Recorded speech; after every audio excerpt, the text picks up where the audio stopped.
Well, hello there and welcome to my channel. My name is Katarina and today we are talking about 5 strange things which I found about living in England, about 5 strange customs or things or products which you can see and come across almost every day, and I personally found very strange coming from Slovakia. Let's not talk too much and let's jump straight into the video. Number 1 will be a thing which you have probably heard about. If you haven't, then yeah, it's a strange thing which I came across very quickly after moving to UK, and this is that they usually or very often do have 2 separate taps in the sinks, such as this one. So you would have separate tap or faucet for cold water and separate one for hot water, which I found very confusing and very strange and very hard to use. If you want to wash your hands, you either can wash them in a cold water or burning hot water, or you can move your hands from one tap to another and freeze your hand, burn your hand, freeze your hand, burn your hand, and it's just whole crazy situation happening at the same time. I could not figure it out how to use them properly, how to wash my hands in comfort until today. I still don't know how to do it, and I live here for 6 years.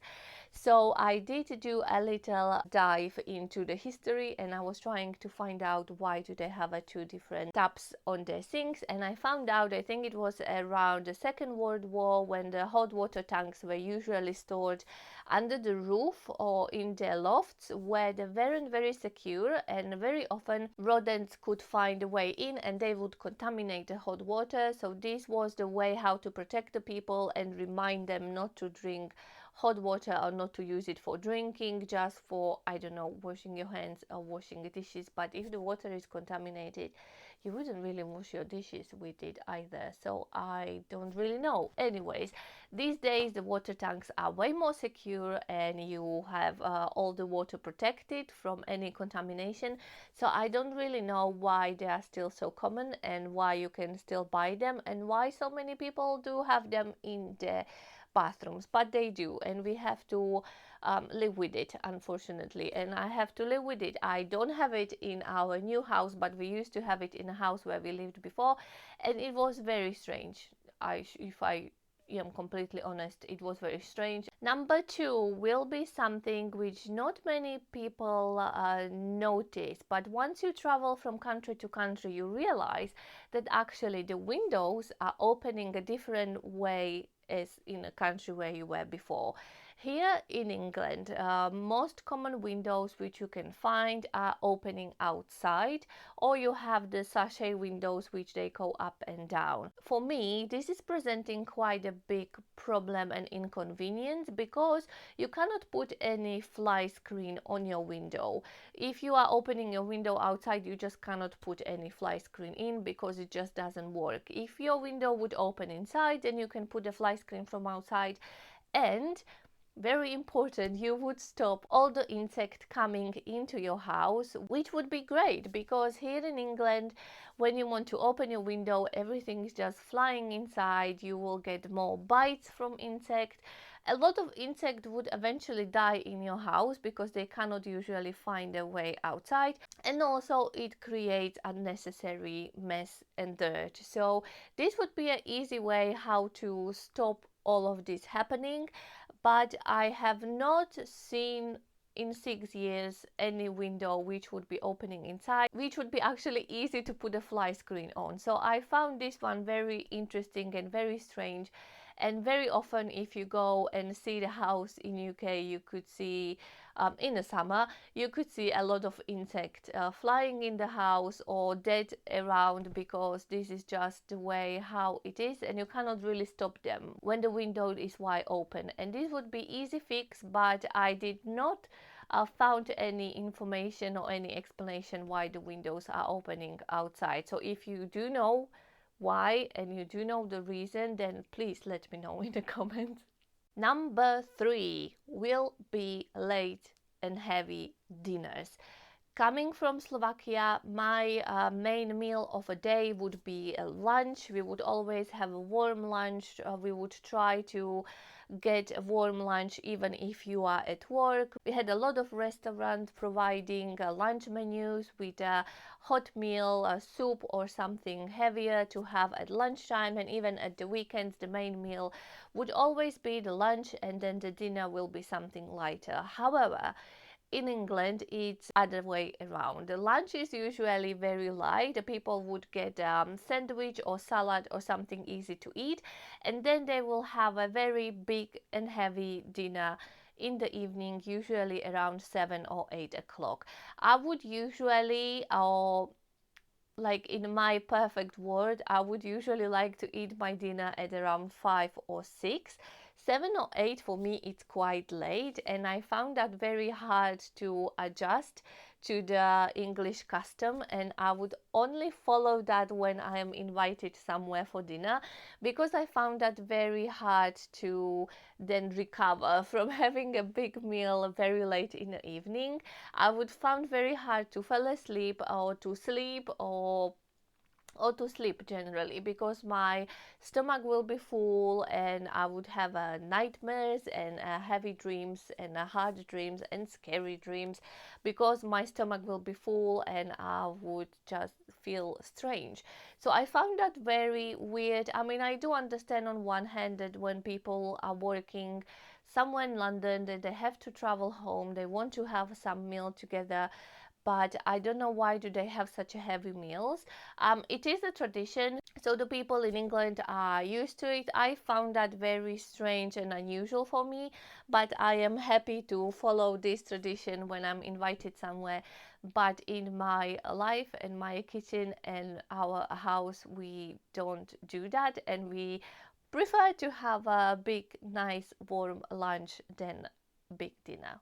Okay, number 4, it's something what I have not seen anyone talking about, and these are convertible cars.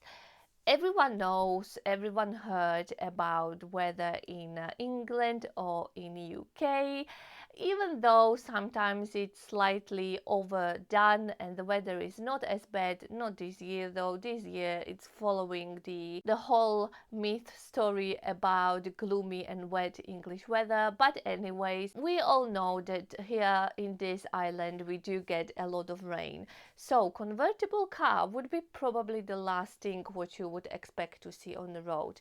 However, in England there are so many convertible cars that I was mind blown. I have seen people driving them in a time when I had a heating on in my car. I have seen people driving them with the roof down in the winter, in the rain, in the wind, but also in the sunny weather. And I think people are just so optimistic and so hopeful that they will have a sunny days, so they will buy a convertible car. And even if there is a little glimpse of a sun, people will take the roof down and enjoy every single sunbeam which can touch their body, which I slowly started to understand, because my whole body system and my whole organism is changing, and my whole routines and temperature tolerating is changing. And every time, as well as many other English people, there is a little bit of sun outside, all what I want to do is to take all my clothes off and just run around and catch all the sun on my body, because it's so necessary to have it. And we have quite a little of a sun, especially this year, that I do understand that, but I really like the optimism behind. And it's very interesting how many convertible cars are there on the roads, especially when it's a sunny day. You can really see them everywhere, and any corner you turn you will find a convertible car, which I found strange on the beginning, but I am actually enjoying it, and maybe thinking about getting one, but probably not. Okay, number 5, it's something what the people who are cooking might find interesting, but it's something about soups. Coming again from Slovakia, soups are very important part of our diet. For some reason, we do get to eat a lot of soups, a lot of different soups, and most of the time there are soups with bits and pieces in them. So you can have like bits of a carrot, or you can have peas, broccoli, or what else can you have? Beans or any stuff which are in your soup, and you can eat it and chew it. Here in England, the soups, as I am noticing slowly and seeing what people are cooking, are not very popular meal to eat. If I have seen English people eating a soup, it would be probably something which they bought in supermarket in a plastic pot. They will just warm it up and eat it as a quick lunch. And 99 or probably 100% of the times which I have seen English people eating a soup, it would be soup which was blended and it doesn't have any bits or pieces inside of it. I don't think my mom ever blended any soups while I was growing up. She did once when I had my wisdom teeth surgery done, and she blended the chicken soup with the meat in it as well. And ugh, yuck, it was disgusting. I would not recommend you to do that. But other than this one occasion, I don't think she ever blended any soup. And here, I don't think I have actually seen anyone or heard anyone about cooking a soup with bits inside and pieces inside which you can chew, because I am so used to having soup every single week, sometimes even twice or three times a week, to have different type of soup. I found that very strange, because I grew up in a different custom and we have different things which we were cooking, but the soups are really something which I am missing in English diet.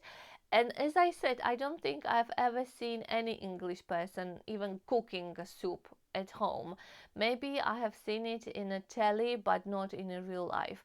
Alrighty, these are the 5 things which I found strange after moving to UK and after interacting with people and learning about different customs and stuff. If you do have more stuff which you want to share, then please leave a comment and tell us all about it. Thank you so much for watching. Thank you for staying with me. Don't forget to like and subscribe, because that's very important. And yeah, that's about it, what I wanted to tell you. Anyways, have a nice day, look after yourself, and I will see you very soon. Bye.